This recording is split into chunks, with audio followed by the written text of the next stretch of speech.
e irles a decir de, oigan, ¿y cuándo nos van a vacunar? ¿Nos van a vacunar? Pues Entonces, no, es que sí, no. dijeron, no, para que no estén molestando,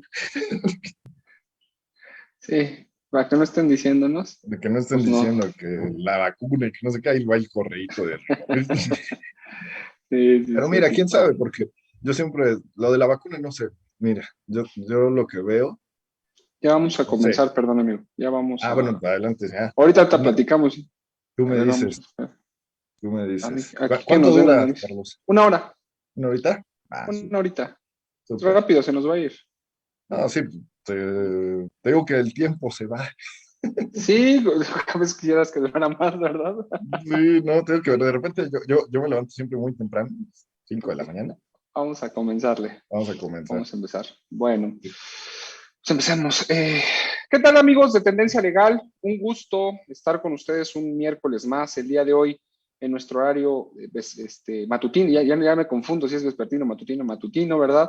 Aquí, el día de hoy tenemos un buen programa, ¿no? Y hoy nos vestimos de gala, literalmente, nos faltó la corbata, pero nos vestimos de gala, con la presencia de el maestro Jesús Edmundo Coronado Contreras. Me permitiré señalar un poco, un breve, la presentación de nuestro invitado que tenemos el día de hoy. Me permito presentarlo. Él es licenciado en Derecho por la Universidad Iberoamericana, además de tener un máster, ¿no?, en International Crime por parte de la Universidad de Turín, y aparte de ser candidato a doctor por la Universidad Complutense de Madrid, se ha fungido, ¿no? Y ha fungido en diversos cargos. Actualmente es coordinador de la Comisión de Derecho Penal Internacional en el Ilustre Nacional Colegio de Abogados de México. Adicionalmente es el director general de la revista, ¿verdad? Y así como diversas funciones que él tiene dentro de su práctica profesional. La verdad es que sería un largo de explicar y no quiero robar un solo minuto a nuestro invitado porque considero que hay que exprimir en la mayor medida pues este tema, ¿no? Este tema que nosotros tenemos y que queremos ir desarrollando, porque hablar del tema del cibercrimen, del ciberterrorismo, ¿verdad? Todos estos temas que creo que dan mucho de qué hablar, ¿no? Jesús, ¿cómo estás? ¿Cómo estás? ¿Cómo has estado, amigo? ¿Todo bien? Todo bien, mi estimado Carlos. Pues primeramente, ahora sí que muchas gracias por la invitación. Un gusto, un privilegio andar aquí conectados, reuniéndonos siempre contigo. Es un deleite, es un placer. Ahora sí que Gracias. conversar con mentes tan brillantes como la tuya siempre es un honor. Y pues aunque sea de manera virtual, pues, ¿qué nos queda con esta nueva, yo no le digo realidad, sino virtualidad, ¿verdad? Sí, oye, algo que pensábamos, ahorita platicábamos fuera del aire, decíamos, pensamos que esto es algo que se va a ir rápido, que ya apareció, que es de moda, ¿no? Como tantas cosas el día de hoy. Y la Exacto. realidad es que no, ¿no? La realidad es que estamos en presencia de algo que es, pues, cada día más difícil, ¿no? Cada día más complicado de llevar a cabo.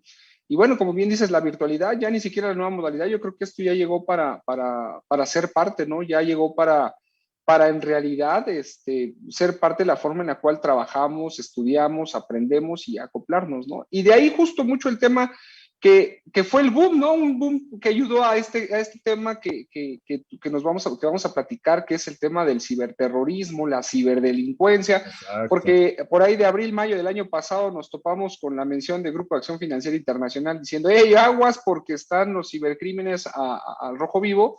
Parte Ujú. de eso, ¿no? Que seguramente platicaremos el tema de ¿por qué que quieren ahora que digitalicemos todo? Me refiero a la parte de huellas digitales, ¿no? De geolocalización y platicar un poco de esa medida. ¿Cómo ves, Jesús? Sí, no, mira, fíjate que ha sido un fenómeno curioso el que pues, ahora sí que la época en la que nos ha tocado pues vivir literalmente, es una época la verdad muy convulsiva. ¿Quién nos iba a decir en su momento que íbamos a estar en una pandemia de estas magnitudes?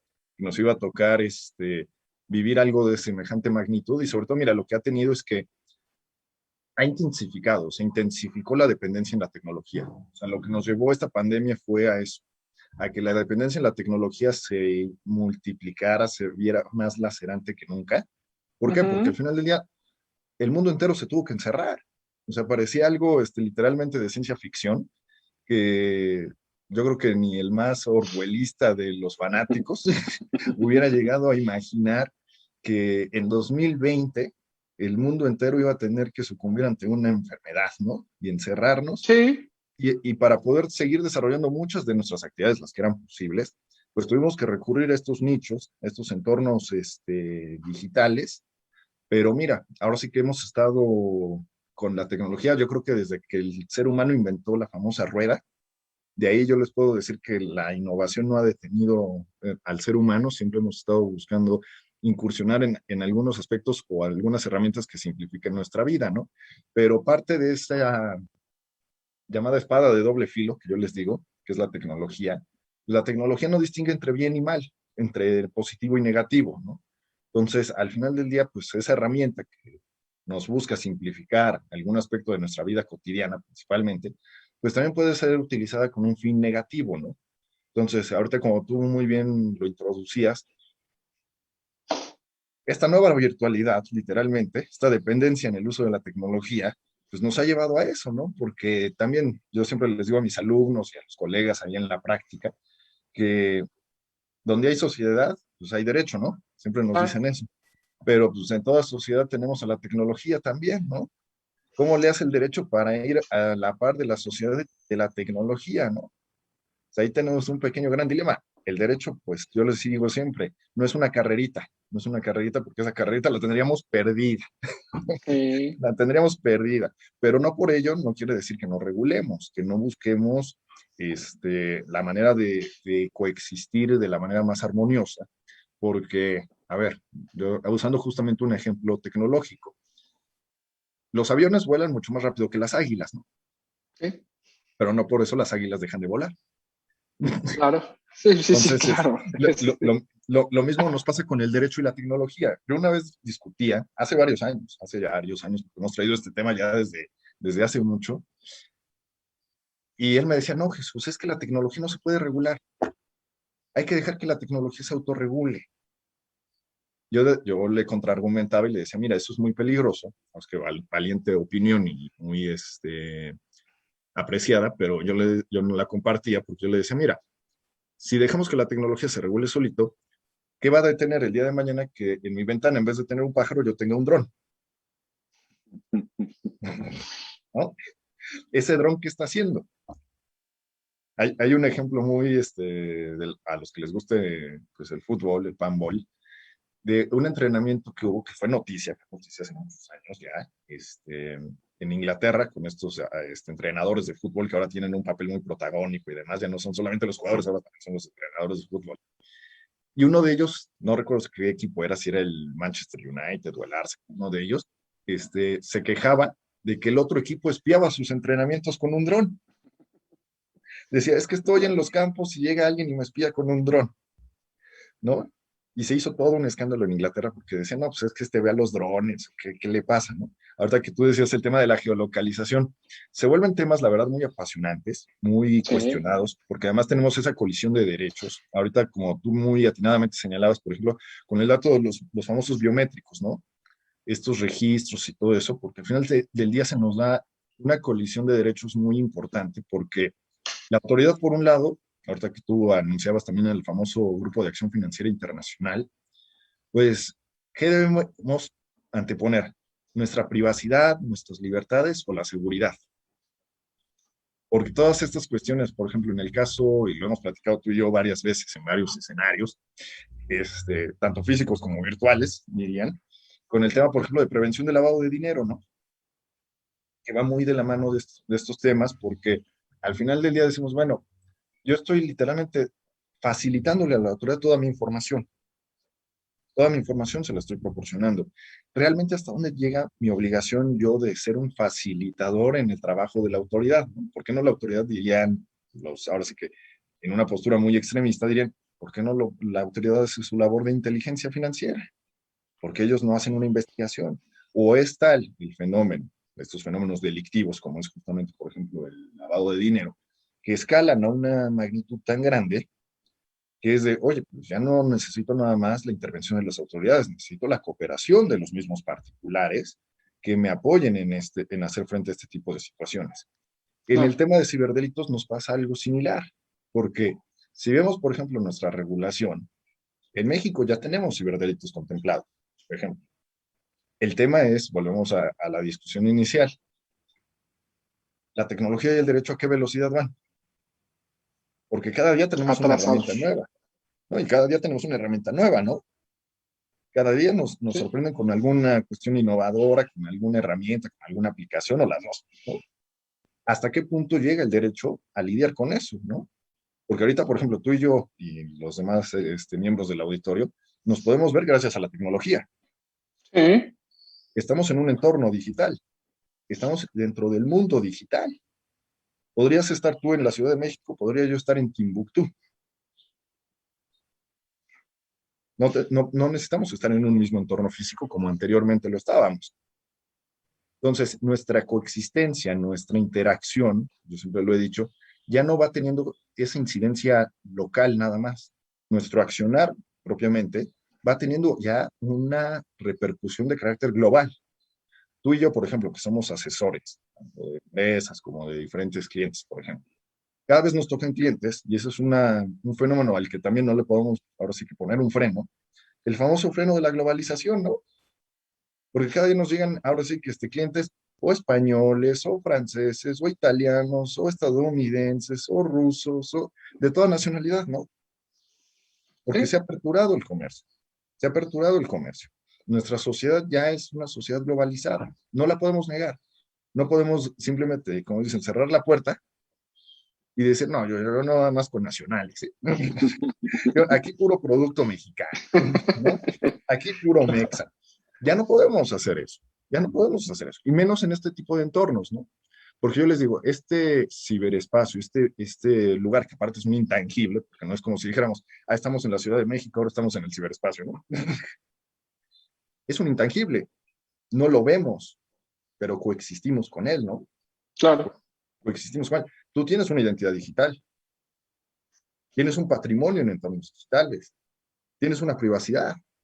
El problema es cómo está regulado ese entorno digital, porque tenemos una constitución del ciberespacio, tenemos un código penal del ciberespacio, ¿No? tenemos autoridades del ciberespacio, Una chiquita, ¿no? Pero una chiquita, así, la policía chiquitita, pero, medio intenta intervenir, que tiene resultados rampantes, pero mira, que la verdad hacen una labor, hasta cierto punto, y yo lo he platicado con varios colegas, bastante noble.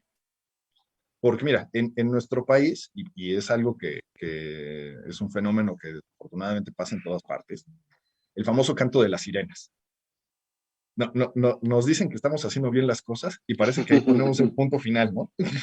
Parece que en 2008, no te hablo de años más atrás, en 2008, la unidad ahora sí que especializada de delitos cibernéticos de la Ciudad de México estaba a la vanguardia. Los norteamericanos venían a tomar nota de cómo trabajaba aquí la policía. O sea, era de primerísimo nivel. Su nivel de reacción era genial. ¿Qué pasó? Pasaron 13 años.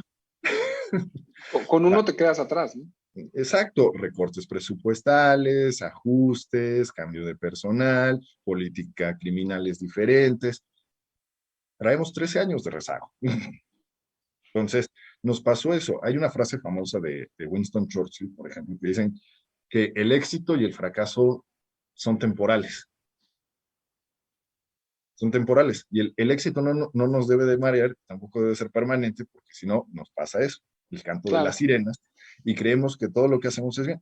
La tecnología, ¿cuánto ha avanzado de 2008 para acá? En Simplemente 2000, en los teléfonos, ¿no? En los teléfonos exactamente, celulares, es el ejemplo más claro, ¿no? exacto, en 2008 me parece que todavía tendríamos, y eso yo viéndome a lo mejor muy retro, todavía los celulares que se abrían de tapita.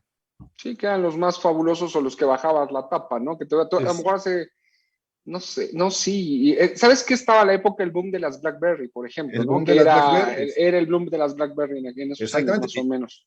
Ajá, que era el famoso, oye, pásame tu PIN para agregarte. Sí, sí, sí, sí. Te mando Pásame las tu PIN. fotos por Bluetooth, ¿no? Sí, te paso Sí, las fotos por Bluetooth. Oye, es que ya hay 3G, ¿eh? Ya hay 3G. es Entonces, impresionante. el avance de la tecnología ha sido muchísimo. Y ahorita, por ejemplo, en el mundo en el que estamos, muchos me dicen, justamente, pues en el tema del ciberespacio, yo les digo, bueno, ¿a quién le pertenece? ¿A quién le pertenece este entorno? Es de Estados Unidos, es de México, es de Francia, es de Japón, es de Alemania. Cada quien tiene su pedacito, así que agarramos y no, pues este es mi pedacito de nube, este es mi pedacito. Pues es de todos y de nadie, ¿no? Entramos en el mundo de las redes sociales. Yo recuerdo, 2008, las redes sociales eran incipientes. Sí, O sí, sea, sí, sí. apenas veíamos Facebook y ya Facebook era como el boom, ¿no? Sí, sí, Y sí. No, ahorita, no me acuerdo cuáles había, pero sí, ¿cuántas redes sociales no había? O sea, y ahorita sí, ¿cuántas tenemos? O sea, ahorita nos sí. sobran redes sociales. Tenemos gigantes de la tecnología. Tenemos gigantes que se pelean hasta con los mismos países. ¿Cuándo veíamos eso?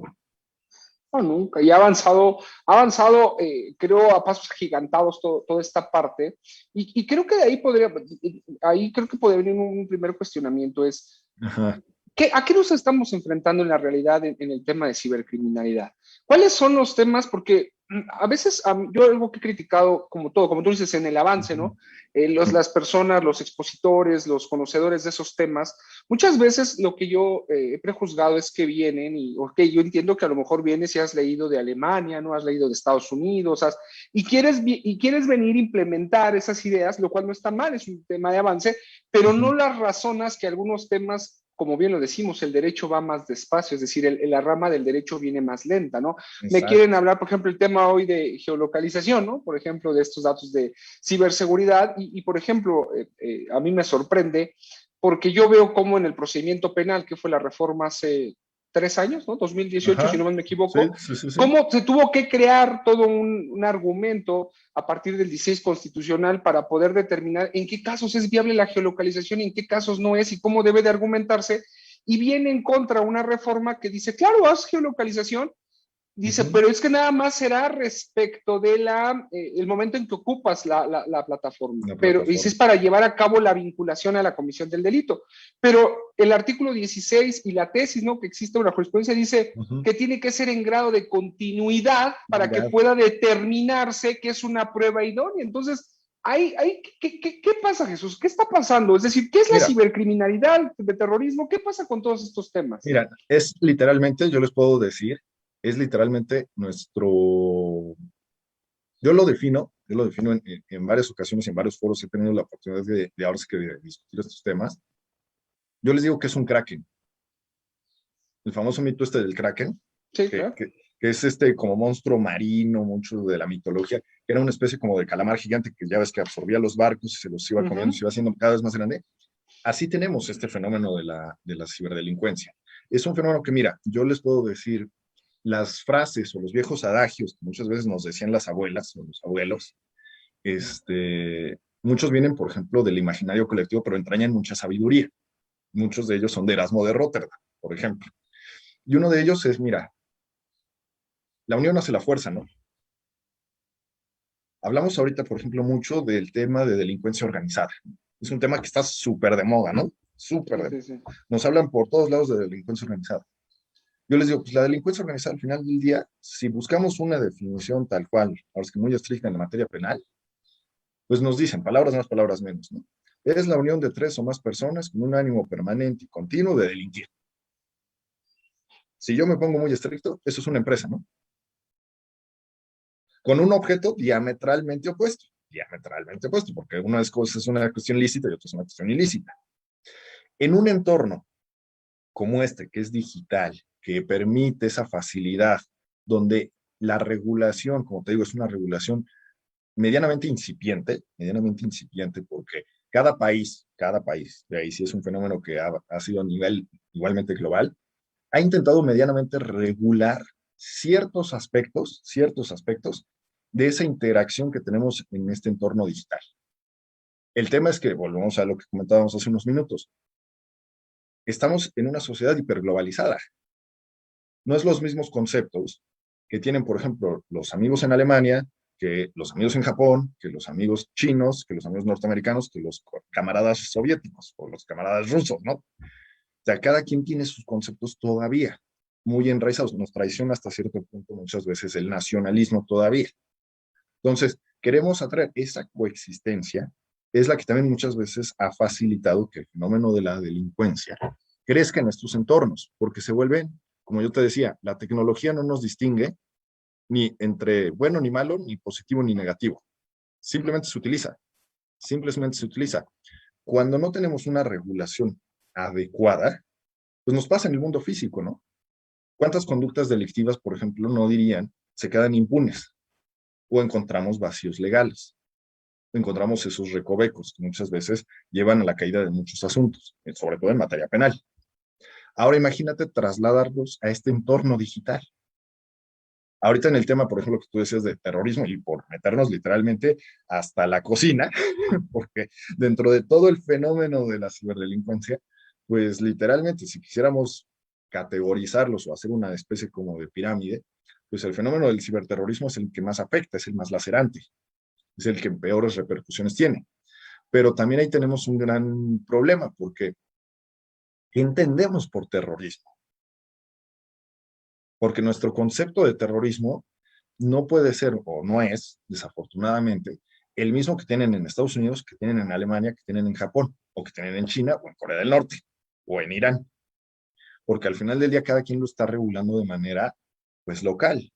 Hablamos de un delito que tiene un impacto global. O sea, un ataque terrorista, y luego yo luego he discutido largo y tendido con varios colegas penalistas en la práctica, yo les digo, a ver, un ataque terrorista en un aeropuerto en Estados Unidos nos afecta. A lo mejor no directamente, pero sí indirectamente. Tiene sus repercusiones. Tiene sus repercusiones. Yo lo he discutido también con colegas que me dicen, es que Jesús, a ver, el terrorismo al final del día es un tema más político que jurídico. Trae una dosis política, sí, porque, a ver, el ser humano es político por naturaleza. Nos encanta hacer política. Pero no, a ver, pero el terrorismo al final del día también entraña una cuestión jurídica, porque impacta en la sociedad. Yo les decía un día en una clase con un alumno que muy atinadamente, por ejemplo, me decía, es que licenciado es un delito político, el terrorismo. Que me dice, si ponen una bomba con un fin terrorista, es un homicidio. Yo le decía, permíteme un segundo, no es la misma conducta, no es la misma conducta. Digo, porque entonces ya no hablemos de genocidio, ya no hablemos de crímenes de guerra, ya no hablemos de delitos de lesa humanidad. O sea, hablemos de secuestro, hablemos de tortura, hablemos de otras cosas. Son conductas que por sus características, por su naturaleza, ya meritan otro tratamiento. Son conductas en específicas. El tema sí es que, a ver, nosotros vemos nuestro Código Penal Federal y vemos que es terrorismo, y por ejemplo, no existe ciberterrorismo. En Estados Unidos contemplan terrorismo, tanto doméstico como internacional, que también nos pasa en nuestro país, solo que nuestro país tiene otro tratamiento, pero que también es un absurdo para nosotros en la parte práctica, pero no me contemplan propiamente ciberterrorismo ni bioterrorismo. En Estados Unidos sí. ¿Cuál sería un caso de ciberterrorismo? A nosotros nos ha llegado varios casos, y uno de los que más son más recientes, por así decirlo, el famoso caso del SPEI, que ya tiene varios ayeres, ¿no? Y El que caso fue del analizado como tal, ¿eh? A mí me tocó estar en una sesión en Colombia y el ejemplo que hablaban de terrorismo que pusieron en materia de ciberterrorismo fue el caso del SPI en México. exacto, ¿No? pero se persiguió de esa manera. No, de hecho ni se persiguió. Ahí De tenemos hecho, ¿quién absorbió el golpe? la aseguradora, ¿no? Las Técnicamente, que fue la aseguradoras. que Muchos me dicen el repercutió. sistema bancario. Yo les digo, no, ni siquiera el sistema bancario, las aseguradoras. Digo, efectivamente, la principal víctima fue los particulares, los cuentavientes. Fueron los que vieron mermadas sus estados financieros, sus estados bancarios. La banca, en cuanto a una cuestión efectivamente de ciberseguridad, pues se ve afectada, pero ahí entra la cuestión de los seguros. Pero ¿dónde entra la parte, ahora sí que digamos, penal? Sí, ¿Cómo se porque no es cubre? posible que fueron millones y pasó nada. No pasó nada. Ahora, otro punto muy importante, ¿cuál fue la intencionalidad de hacer esto? Quienes orquestaron este famoso ataque a la banca, ¿qué propósito tenían? ¿Tenían un propósito meramente económico o querían infundirnos terror, pánico a todos? Pues yo como lo veo es, creo que terror no hubo, porque luego se activaron reservas, ¿no? Y o Uh -huh. sea, la transferencia fue cubierta Y lo que decían es que nadie, en realidad, entonces nadie tuvo una afectación. ¿Quién tuvo la afectación? El Estado. Entonces es una afectación que fue en contra del Estado y que el Ah, Estado tuvo que haber hecho algo para poder llevar a cabo los marcos o recuperaciones, ¿no? ¿quién es mi víctima? Exacto, pues el Estado, en este caso fue el Estado porque él dijo, ahí va, ahí están los flujos, ¿no? Todo lo que Esa- se robaron, ahí están los flujos. ¿Para qué sirvieron? porque además, ¿qué es lo que busca el terrorismo? El terrorismo busca, desde esa posición, por así decirlo, de inferioridad, el demostrar que no eres tan fuerte. En este caso al Estado, demostrar, oye, mira, tu sistema tiene sus fallas, tiene sus carencias, tiene sus debilidades, porque yo lo hago desde, ahora sí como dicen, el sótano de mi casa. Claro. El estereotipo que tenemos, y esa es una historia que a mí siempre me gusta contarles, el estereotipo que tenemos del famoso hacker, que también es un término que ha venido a pues, desvirtuarse en el imaginario colectivo, porque el hacker propiamente es el experto en informática que se dedica justamente a revisar esas carencias, esas posibles fallas y corregirlas. El cracker era el famoso, no las galletas, pero sí el cracker, era el famoso que buscaba con una finalidad negativa, delictiva, de atacar esos sistemas. Sin embargo, el término hacker fue permeando como el acrónimo y ahora tenemos diferentes categorías de hackers, ¿no? Pero el estereotipo ese de que vemos al hacker con su capucha negra, cubierto frente a la computadora, con todo apagado, con miles de monitores, yo les digo, ese estereotipo, ¿sabes en dónde surgió? En alguna En, película, yo creo, ¿eh? Porque, en Estonia, no, es un ejemplo sí, verídico, surgió en Estonia. En Estonia tienen documentado uno de los primeros, no es que el primer caso, pues medianamente documentado de ciberterrorismo. Estonia, que es uno de estos países chiquitos que era ex República Soviética, en 2008, estoy hablando de ya hace varios años, decidieron quitar de las plazas públicas un proceso de sovietización. Decidieron remover todas las estatuas del periodo soviético de las plazas públicas. Muchas de esas estatuas hacían, ya sabes, alusión a algún recuerdo histórico del pasado soviético, mucho de las peleas de la Segunda Guerra Mundial. uh-huh. Una de las estatuas que quitaron pues, era de un soldado. ¿No?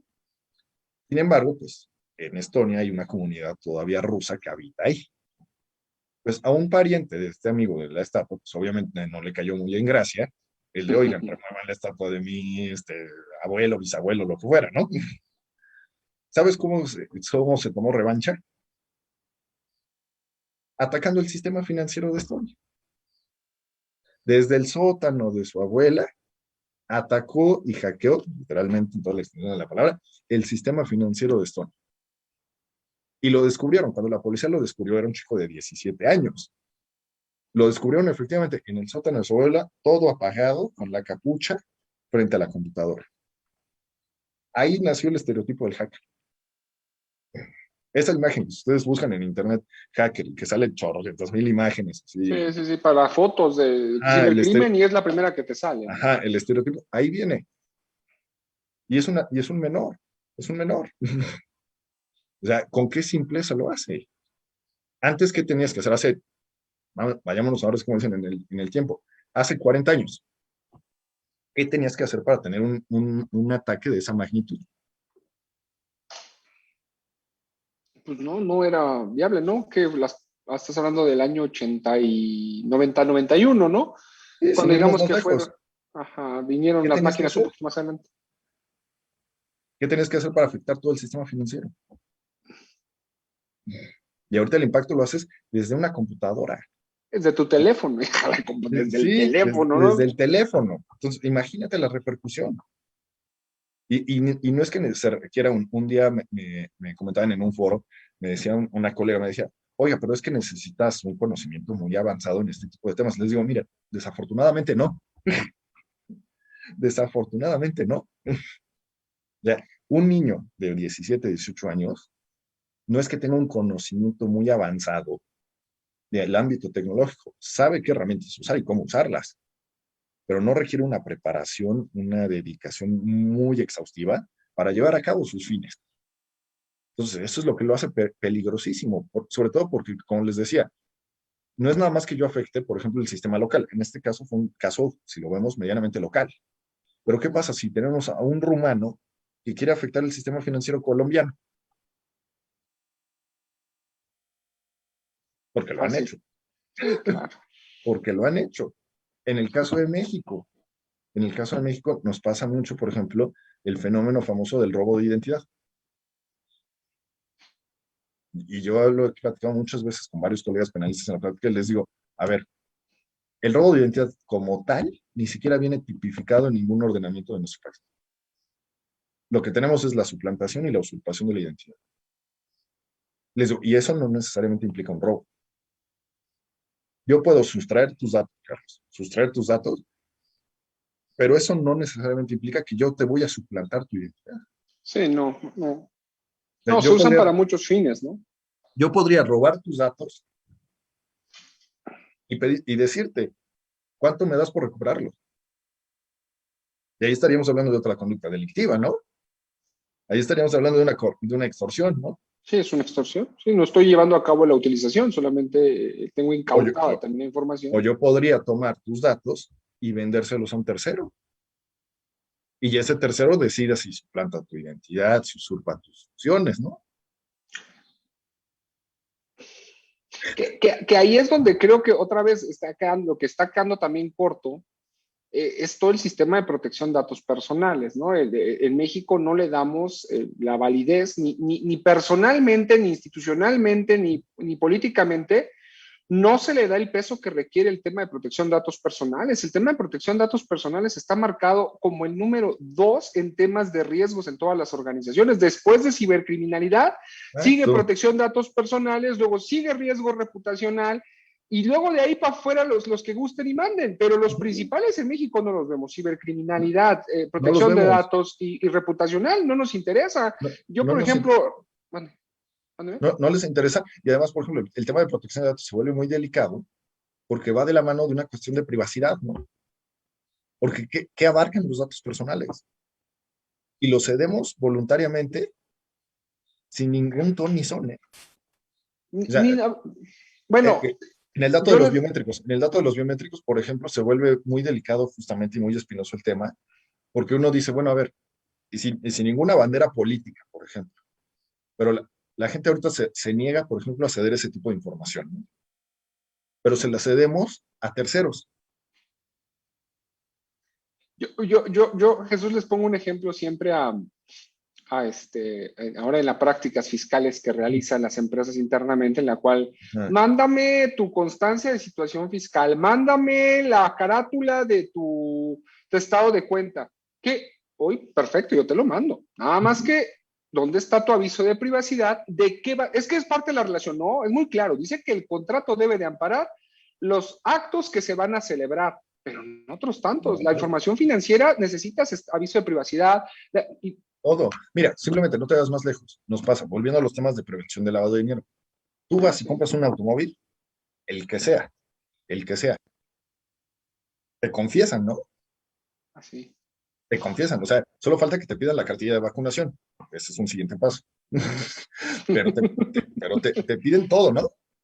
Estados Sí, de cuenta, tus todo. datos generales, todo, todo, todo, todo. Si tienes algún crédito, todo, todo, todo, todo. ¿Por qué te lo piden? Pues no, Yo compré un automóvil, así que digo el sí, pecado, no el pecador, ¿no?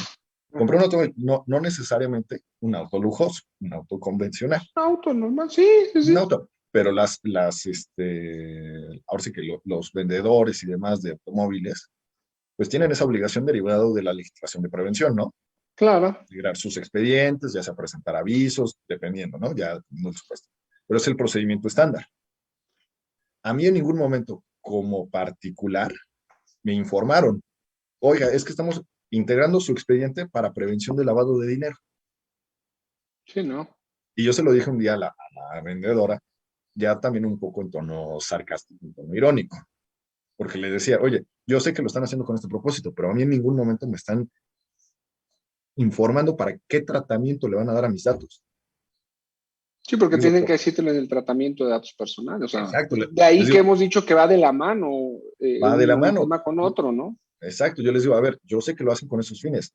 Mis recursos son de procedencia lícita, obviamente, pero yo no Eso tengo nada, esperamos, Jesús, yo eso no tengo nada que esperamos. ocultar. Yo les digo, yo no tengo nada que ocultar. Les digo, yo no, por fortuna no tengo nada que ocultar, pero les digo, al final del día, sí, sí, esa falta de información. Yo lo entiendo también porque imagínate que tú llegas a una transacción, a realizar alguna transacción de carácter económico y que alguien te diga, no, es que a lo mejor como lavas dinero, o tu dinero puede que no sea lícito, pues me tienes que dar toda tu información para comprobarla. ¿Cuántas personas no serían reacias a decir, oye, no, no, no, a ver, si tú tienes esa malsana sospecha, pues, ¿sabes qué? Voy y compro con otro, Claro.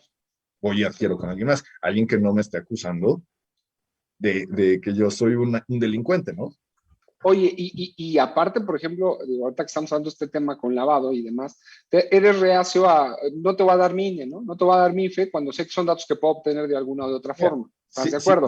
simplemente con las actas constitutivas de las empresas. ¿Cuántos no son reacios? ¿Cuántas personas no son reacias a decir, oye, ¿por qué le voy a exhibir a esta tercero los estatutos, el contenido de mi acta constitutiva? Claro. Un colega un día me decía, un colega mercantilista, obviamente, me decía, perdón, mercantil, no porque fue mercantilista. Sí, aclaro, aclaro. Me decía, es que ¿dónde está el anonimato societario? Híjole, bueno, pues es que el anonimato es al interior, ¿no?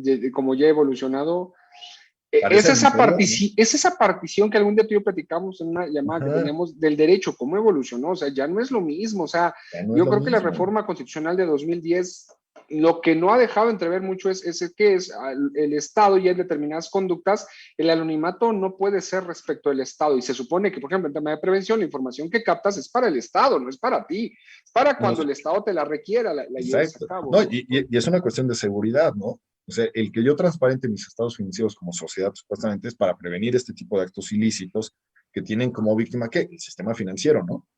Que al Sí, sí, final del día sí. nos afecta a todos. Esta compartimentación de los datos biométricos y demás también está, por así decirlo, cubierta o vendida bajo ese esquema de la seguridad, ¿no? De anteponer cuestiones de seguridad. Que ahí es donde justamente los particulares muchas veces dicen, son reacios porque dicen, oye, y no es nada más con esta administración, con cualquier administración es aplicable, ¿no? El cuestionamiento, es decir, oye, ¿qué tratamiento tú como autoridad le vas a dar a esos datos? ¿Están Los quieres. ¿Para qué los quieres? ¿Y están realmente seguros? ¿Están realmente Es seguros?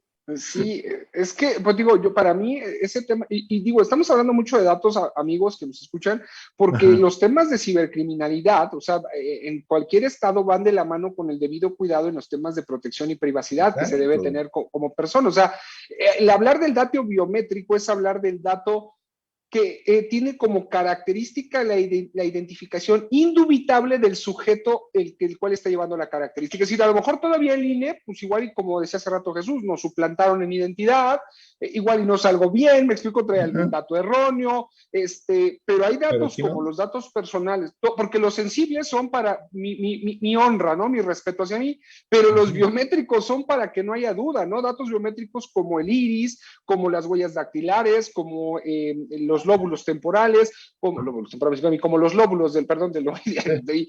la No, pero, forma de tecleado, ¿no?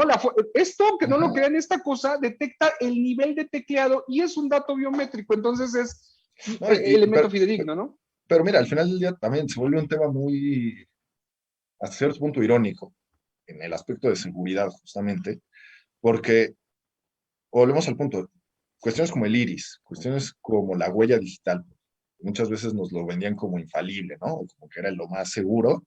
Sí, Al final no. del día, cuando atraviesan estos dispositivos, se vuelven un dato, se vuelven un dato. Es que es lo que iba a llegar contigo, ¿no? O sea, es que no quiero el registro, pero para poder activar esta cosa, esta marca de la manzana tiene mi Yo, huella yo, digital yo regulada, un día ¿no? no, mira, yo un día lo platicaba con mis alumnos, por ejemplo, y ya lo tomaban también un poco hasta manera de broma, porque yo les decía, a ver, a mí me tocó pasantear todavía con la guía Roji. Sí,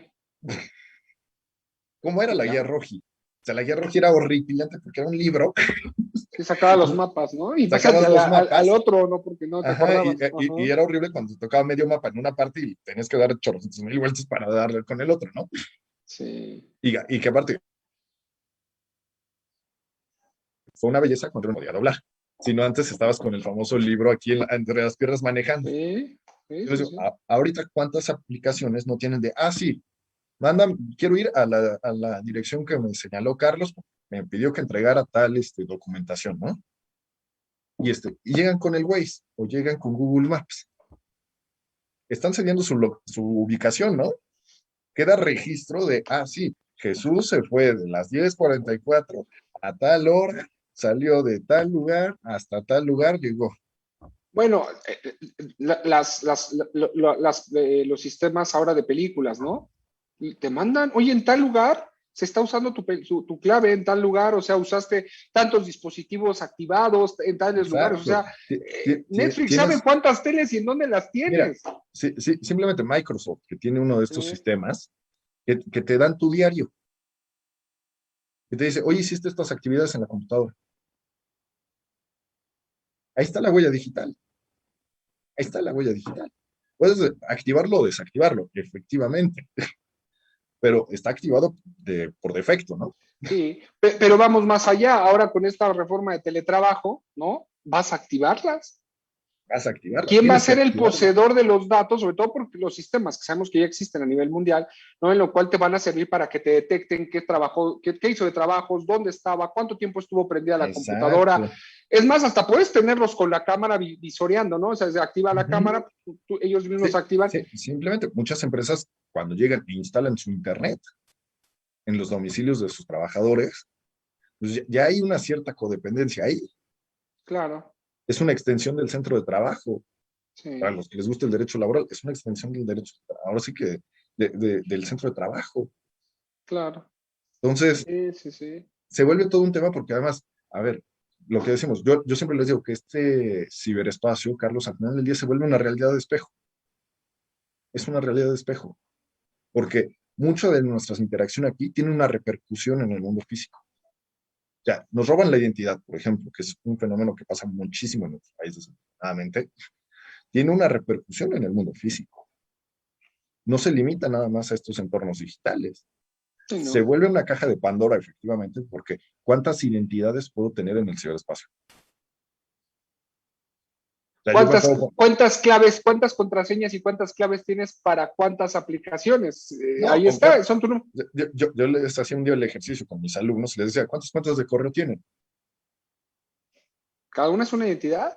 Les digo, ¿cuántas cuentas de correo tienen? Les digo, de entrada la personal, la del trabajo, la de la universidad. Les digo, y mínimo una cuarta, la que nunca quieren dar. Sí, Porque es innegable. Todos tienen esa cuarta que utilizan para otro tipo de operaciones. sí, es correcto. Les digo, Es- es efectivamente, a ver, yo me puedo poner ahorita Edmundo Contreras. claro. ¿Qué No. repercusión tendría? Es otra identidad. Simplemente cuando pones tu nombre, ¿cuántas salen, no? Esta no se puede, Exactamente. esta tampoco se puede, esta Esto no se tampoco puede. se Sí, puede. estos alias.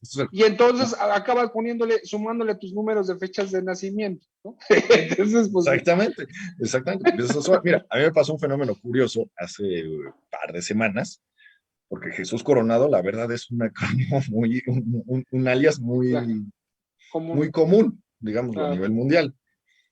Una persona de España me escribió por Instagram, por ejemplo. Yo fui de los primeritos que abrió Instagram hace 1000 años, y yo registré el alias, el Jesús Coronado. Quiso comprarlo.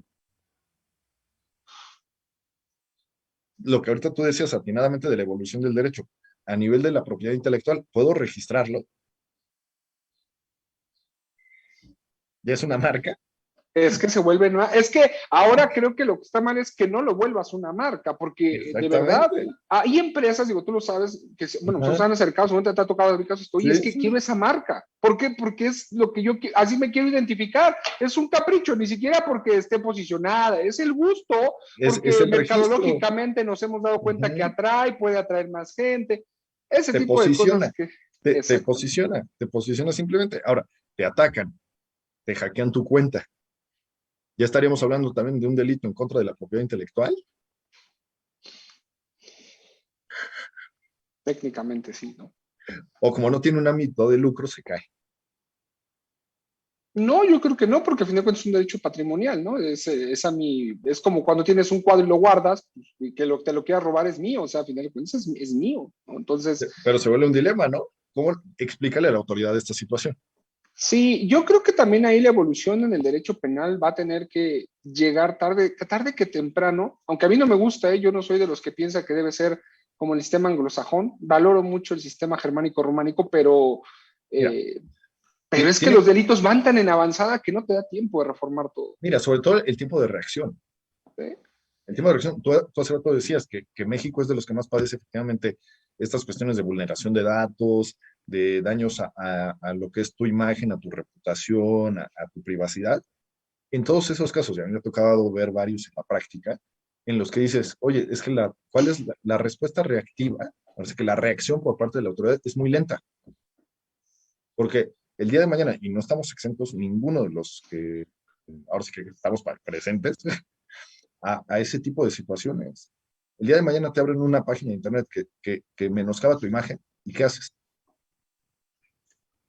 ¿Cuál es la respuesta de la autoridad? Es bastante lenta. ¿Por qué? Porque no tiene los medios, ni técnicos, ni operativos, ni jurídicos muchas veces para dar una respuesta rápida.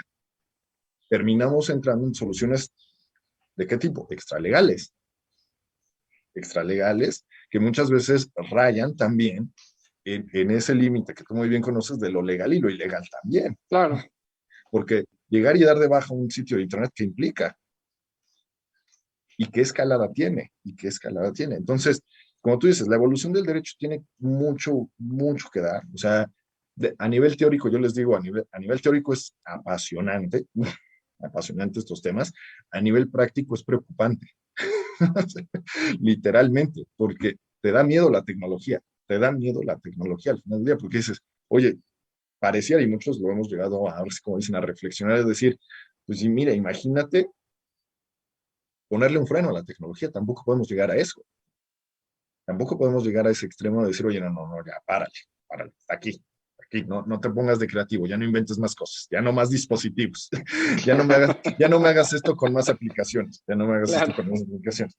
No se puede, no se puede, porque siempre vamos a buscar simplificarnos la existencia. El tema es justamente esa evolución del derecho, que tú bien señalabas, hasta dónde va a llegar. Yo ahorita les digo, por ejemplo, y me lo cuestionan mucho los colegas en la práctica, me dicen, oye, es que tú ya hablas de un derecho digital, o de un derecho penal digital, o de un derecho digital penal. Yo les digo, miren, yo sigo siendo todavía, pues, un apasionado del derecho penal internacional, pero efectivamente, en algún momento vamos a tener que hablar de derecho digital. A lo mejor ahorita todavía es muy incipiente como materia, como disciplina, como rama de estudio, pero paulatinamente se va a dar. A lo mejor no tiene las fuentes tradicionales, clásicas, convencionales que creemos todos del derecho penal, del derecho civil, del derecho mercantil, del derecho laboral, del derecho fiscal, ¿no?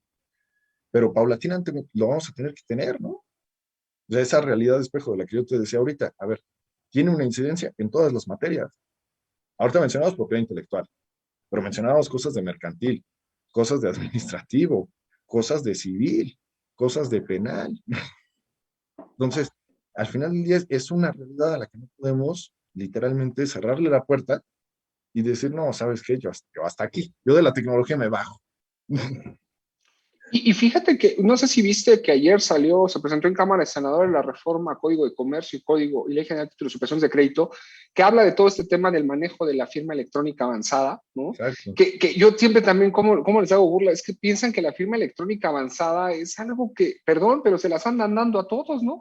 Perdón, pero suena de esta forma, No, pero mira, sobre todo que pasa algo curioso, Carlos. Yo siempre afirmo en este tipo de pláticas, en este tipo de foros, que cada periodo legislativo, tenemos a un diputado, diputada, algún congresista, para hablarlo en términos genéricos, pasa tanto en el Senado como en la Cámara de Diputados, que es muy creativo y tiene esa inventiva y lanza un proyecto legislativo, sobre todo en materia de ciberdelincuencia, lo arroja, pero parece que entre que es una papa caliente y es una mina vagante, porque entre que se discute, entre que hay una falta de conocimiento, porque al final del día yo entiendo que los abogados y la tecnología no somos, ahora es que no coexistimos, la verdad. No, o sea, los abogados y la tecnología no son los mejores amigos. Entonces, hay una cierta, pues, digámoslo, dificultad ahí de carácter operativo que dificulta muchas veces. El tema es que todos estos proyectos legislativos y demás, eh, por decirte ahorita la materia penal, pero también nos pasa en materia civil, en materia societaria, en materia tributaria también. Cuando queremos insertar el elemento tecnológico, ahí entramos en complicaciones, ahí entramos en un pantano, porque la tecnología sigue avanzando. Y muchas veces el legislador, malamente, parte de la premisa de que la legislación es la piedra angular de todo y que es inamovible. Y no tiene que ser así. O sea, todas las leyes son perfectibles, ¿no? Todas Claro. las leyes. Y la sociedad va cambiando, la sociedad va cambiando. Y una conducta, y eso ahora sí que yo como apasionado del derecho penal se los digo y se los transmito siempre a los alumnos, a los colegas ahí en mi foro y demás, yo les digo, es que a ver, nos perdemos muchas veces el elemento social o se nos olvida. Creemos que el tenerlo regulado ya es el último paso y no, es el primero de muchos. Sí, hay Es que el, aprender a perseguirlo. exactamente, es el primero de muchos, porque yo les digo, a ver, si nos vamos en el tiempo, voy a poner un ejemplo muy burdo ya, ahorita que nos quedan pocos minutos, pero a ver, la esclavitud, por ejemplo. Ujú. La esclavitud hace 10 siglos no era una conducta penada, no era un delito, era una conducta Era socialmente un derecho, aceptada. era un derecho, Era una conducta bien vista, ¿no? Mientras más esclavos tenías, mayor estatus social, ¿no? correcto. Mayor nuestro estatus social, ¿no? Y Entonces, ante características o violaciones al derecho era tu castigo. exactamente. Y ahorita, ¿qué sucede en nuestro entorno? La esclavitud está prohibida. Pasó de ser una conducta socialmente aceptada a ser una conducta socialmente rechazada, a ser una conducta jurídicamente sancionada. Entonces, es un cambio de 360 grados. En este tipo de conductas, yo lo he discutido mucho con colegas en la práctica, me dicen, es que no, Jesús, hablar de ciberdelitos es ocioso. Porque me dicen, un fraude es un fraude, se cometa tradicionalmente o se cometa por estos entornos. Yo les digo, la verdad, me gustaría tener esa visión tan simplista, porque es no dimensionar la importancia y vitalidad de estos entornos. Les digo, una cuestión es que la tecnología sirva como un instrumento y que sea muchas veces un medio comisivo, a la otra es que se gesten estos entornos. Claro. Porque el fraude, efectivamente, a lo mejor el fraude es fraude, pero no es lo mismo el ciberfraude al fraude tradicional. No, aparte con la tipificación pudieras frenar en el medio comisivo y no esperar a que sea un delito de resultado, ¿no? No, y además, mira, nos pasa que no buscamos ese equilibrio, no buscamos ese equilibrio porque yo les digo, no podemos tener tipos penales tan ambiguos, tan abiertos, porque entonces nunca encuadras en el tipo. Pero tampoco podemos legislar casuísticamente Ujú. de querer regular todas las conductas ciberdelictivas, por así decirlo, delictivas tradicionalmente, a ese punto. Pero si nosotros como abogados en el gremio, que somos los conocedores supuestamente de estos temas, no hemos llegado a ese equilibrio, ¿cómo exigírselo al legislador? Claro, El legislador muchas veces no tiene ni siquiera esa formación jurídica, sí, es correcto. que no conoce. Entonces, te digo, se vuelve un tema, la verdad, yo les digo, muy apasionante a nivel teórico, muy preocupante a nivel práctico, porque es algo con lo que interactuamos todos los días. Como tú muy atinadamente señalabas, es algo que paulatinamente se va a dar. Efectivamente, paulatinamente, yo creo y estoy convencido, se va a dar, pero se tiene que dar no nada más a nivel local, se tiene que dar a nivel global. El esfuerzo tiene que venir no nada más de nuestro país. Nuestro país requiere muchas cosas. Sí, claro. También se requiere de otros países, porque esto es un accionar ya cada vez más global. Ya temas, por ejemplo, a mí me tocó el otro día ver el caso. La blasfemia, por ejemplo, en nuestro país, no es ni siquiera un delito. Muchos me lo podrían, en un determinado contexto, se pondrían a decirme que es libertad de expresión, ¿no? En Pakistán es pena de muerte, es delito grave. Son los valores del Estado, ¿no? Son los valores del Estado. Hubo hace varios ayeres la primera condena a pena de muerte por un comentario en Facebook y fue de un pakistaní que hizo un mal chiste del profeta Mahoma en Facebook. No, bueno. Llegaron las autoridades, lo procesaron, lo enjuiciaron y aplicaron la sanción. ¿Te imaginas? ¿Te imaginas? Imagínate que No. tú haces un chiste de ese tipo y el día de mañana tienes que hacer un viaje a Pakistán. Sí, no te detiene. Te detienen, o si bien te van a negar la visa. O sea, decir, Claro. ojalá me nieguen la visa, porque no quiero que me procesen allá. Pero es la Claro. sociedad en la que estamos. O sea, es la sociedad en la que estamos, es la sociedad en la que nos tocó ahora sí que vivir. Y como tú dices, en esta nueva pandemia, que muchos, pues ahora sí que yo les digo que aquí es cuando la ciencia ficción se vuelve más ciencia que ficción, Sí. literalmente. Nos ha llegado, o sea, ya parece que estas películas en las que veíamos, por ejemplo, a los cyborgs, veíamos todos estos adelantos de la tecnología y demás, que en algún momento decíamos, esto es imaginación, es imaginario, ¿no? Y ya nos están llegando. Son temas que antes los discutíamos a manera pues, de broma, muchas veces de manera hasta irónica, pero que ahorita se vuelve en realidad. O sea, decíamos, ¿quién va a poder hacer un ataque de esa naturaleza? Pues sí, muchos decían, ¿cómo una pandemia? ¿Cómo va a llegar un virus con tantos adelantos científicos, tecnológicos? Una gripita encerró a medio mundo. Y acabó con muchos, por desgracia, pero Por fue esa desgracia, forma. una gripa ha socavado al mundo entero. Sí, O sea, lo doblegó, ¿no? Una bacteria lo doblegó literalmente. nos doblegó, nos doblegó. ¿Qué consecuencias, qué repercusiones va a tener? Yo les digo, esa es la parte interesante, pero también es una parte preocupante. Sí, bastante, así es. El mundo en el que nos tocó, como dirían, nos tocó vivir, Nos tocó esa parte. nos tocó esa parte muy interesante. Mira, es un punto muy importante de la historia, creo yo. Es un punto también de inflexión y en el que estos temas, te digo, la tecnología no la vamos a frenar nunca. La tenemos que Sí, regular desde la parte jurídica, la es querramos o no. correcto, es Entonces, correcto. ahí es donde estos temas, te digo, se vuelven muy apasionantes y podríamos estar aquí Horas, ¿no? Y luego tú y yo que no se nos da, horas. Así horas, una llamadita podríamos de 10 estar aquí. minutos de horas. No, Pero bueno, horas podríamos estar discutiendo nada más de estos temas. Pues es muchas gracias, mi estimado correcto. Carlos. Ha sido No, un pero gusto. antes de irnos Dime. me gustaría que atrás, justo en la parte de atrás veo su obra, veo la obra de Jesús, ¿no? Que Sí, cada no, vez si no la puedes mostrar, está, mira, se mira, llama Ciberterrorismo, Ciberdelincuencia y Cooperación Internacional, está casi salidita del de horno. paquete, del horno, Sí, no sé si nos quieras platicar brevemente de qué se trata, digo, es muy lógico mira, el tema, y dónde la podemos adquirir, Jesús, sobre todo, en perfecto. qué página. Mira, aquí les cuento ahora sí que rápidamente, en 2 minutos, la idea locuaz de este libro, pues es justamente difundir parte de los temas que ahorita, muy brevemente, muy brevemente, pudimos comentar aquí Carlos y yo. Este libro los contiene porque yo partí de una investigación de carácter un poquito sí, doctoral en la que analizamos desde el punto del ciberterrorismo las diferentes conductas ciberdelictivas, todo el tratamiento que se requiere, cómo debe tratarse desde la parte jurídica todos estos temas, cómo se da esa colisión de derechos que ahorita, por ejemplo, anunciábamos, y cómo es la cooperación internacional.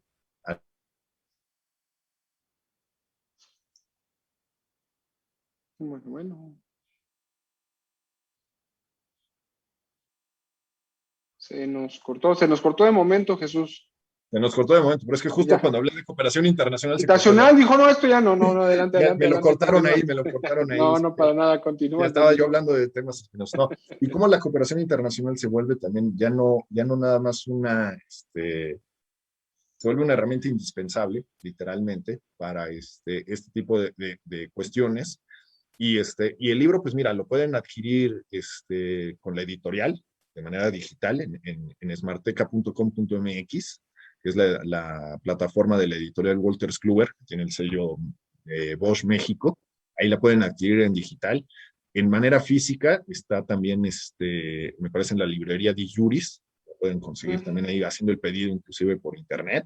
Ahorita en tiempos de pandemia, pues entiendo entre que lo cierres, no lo Sí, lo cierres. mejor, claro. Muchas veces se vuelve un tema. En digital lo pueden encontrar prácticamente en todas las librerías, que es Gandhi, Sótano, todas estas, con la propia editorial que yo les mencionaba.